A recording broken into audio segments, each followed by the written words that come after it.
नमस्कार दोस्तों, स्वागत है आप सभी का पाथफाइंडर पर। इन लेटेस्ट डेवलपमेंट ये चीज सामने आई है कि इंडियन आर्मी जो है वो 10 मीडियम रेंज के प्रिसीजन किल सिस्टम्स को एक्वायर करने वाली है। आप देख सकते हैं ये फर्स्ट पोस्ट की खबर है। Army plans to procure 10 medium range precision kill systems with loitering munitions. Now ये जो medium range precision kill system लिखा हुआ है ये बेसिकली कुछ नहीं, this is just a fancy name for जो कि आप नॉर्मली सुनते आते हैं ड्रोन्स के लिए। लेकिन फिर भी ये वाली खबर काफी खास बन जाती है बिकॉज ये वाले जो हम लोग ड्रोन्स एक्वायर करने वाले हैं इसके अंदर लॉइटरिंग म्यूनिशंस का एक नया फीचर हम लोग डालने वाले हैं। तो ये लॉइटरिंग म्यूनिशंस क्या होते हैं, किस तरीके से ये काम करते हैं, कौन से टारगेट्स को न्यूट्रलाइज करने की क्षमता ये रखते हैं, क्या इंडिया के पास आज से पहले कोई लॉइटरिंग म्यूनिशन अवेलेबल है या फिर नहीं है, इन सभी चीजों के बारे में चर्चा मैं आपके साथ इस वीडियो में करने वाला हूं। चलिए शुरू करते हैं मेरे साथ। मेरा नाम है अनिरुद्ध। इस लेक्चर की पीडीएफ को डाउनलोड कर सकते हैं यहां पर दिए गए टेलीग्राम चैनल के माध्यम से। इसके अलावा अनअकैडमी ऐप पे आप मुझसे जुड़ सकते हैं using this particular handle Anirudh15A।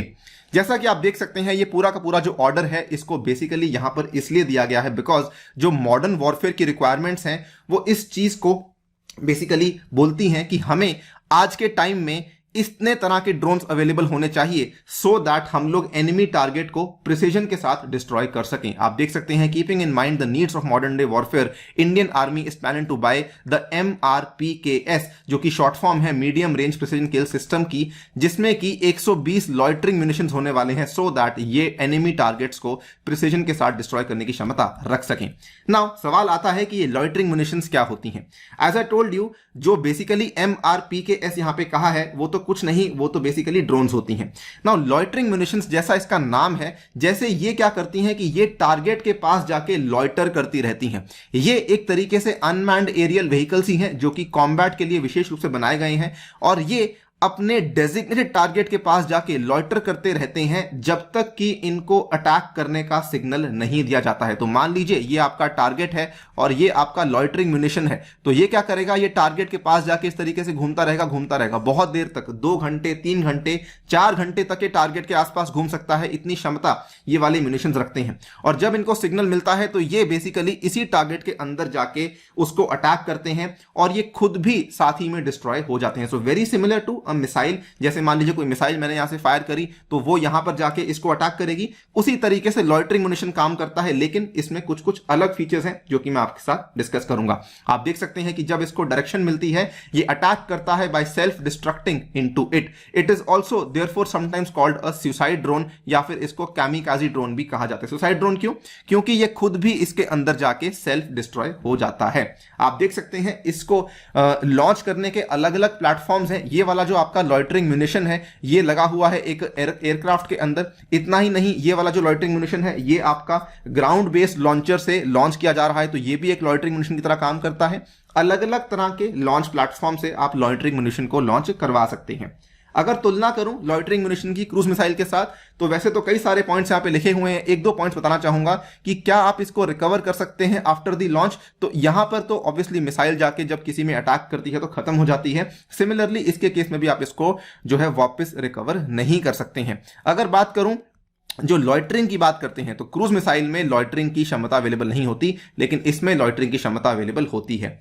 एक इसमें नेगेटिव फीचर भी है और वो है इसकी स्पीड। इसकी स्पीड जो है मिसाइल की काफी तेज होती है, इसकी स्पीड अक्सर काफी कम होती है। और एक इसमें एक और नेगेटिव पॉइंट आता है उसकी रेंज। मिसाइल की रेंज तो आपने देखा 5000-6000 किलोमीटर की रेंज भी देखने को मिलती है, लेकिन यहां पर इसकी रेंज बहुत ही कम होती है। In fact it is usually under 100 kilometre जो कि आपको यहां पर रेंज देखने को मिल जाती है। नाउ ये किस किस तरह के टारगेट्स के ऊपर काम कर सकते हैं। नाउ ये वाला जो आपका लॉइटरिंग म्यूनिशन है ये इंडियन आर्मी इनको इंडक्ट करने वाली है अपनी आर्टिलरी ब्रांच के अंदर, जिसके चलते they will be able to detect and take out static and the moving targets. फिर भले वो किसी भी तरह का लैंडस्केप क्यों ना हो, भले आप माउंटेन्स की बात करें, पहाड़ों की बात करें या फिर रेगिस्तान की बात करें, वहां पर जाकर भी ये वाले जो आपके लॉइटरिंग म्यूनिशन हैं टारगेट्स को न्यूट्रलाइज कर सकते हैं। The new weapon system will be able to destroy all the following things. फिर भले वो कोई रेडार इंस्टॉलेशन हो जो कि शायद किसी एयर डिफेंस सिस्टम का हिस्सा हो, फिर भले वो अपने आप में कोई एयर डिफेंस सिस्टम ही क्यों ना हो, फिर भले वो कोई कम्युनिकेशन सेंटर ही क्यों ना हो, या फिर वो कोई एनिमी व्हीकल हो जो कि मूविंग हो यानी कि स्टैटिक ना हो, उन सब टारगेट्स को भी न्यूट्रलाइज करने की क्षमता, डिस्ट्रॉय करने की क्षमता लॉइटरिंग म्यूनिशंस रखते हैं और इसीलिए काफी खास बन जाते हैं।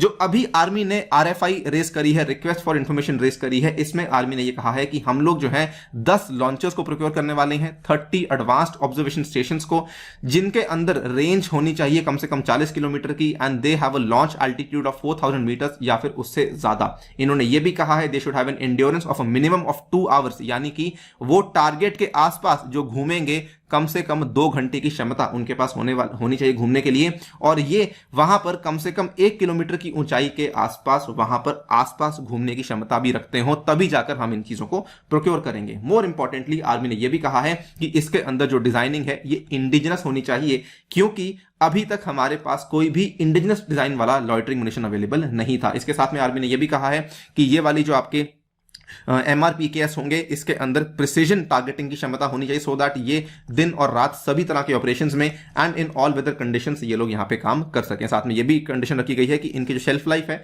ये कम से कम 15 साल की होनी चाहिए।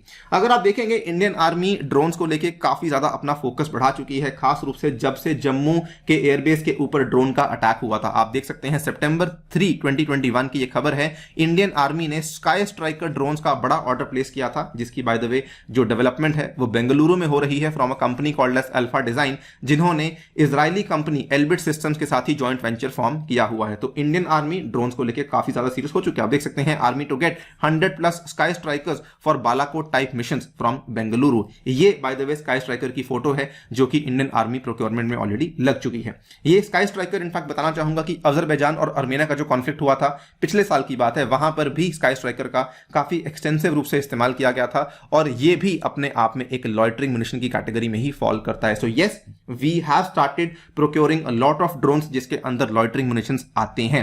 ये आप देख सकते हैं स्काई स्ट्राइकर जो है 20 किलोमीटर के डिस्टेंस में पहुंच सकता है विद इन 10 मिनट्स, और ये 2 घंटे तक लॉइटर कर सकता है विद अ 5 kg वॉरहेड और up to 1 hour with a 10 kg warhead. ये वाली क्षमता भी ये वाले ड्रोन में आपको देखने को मिल जाती है।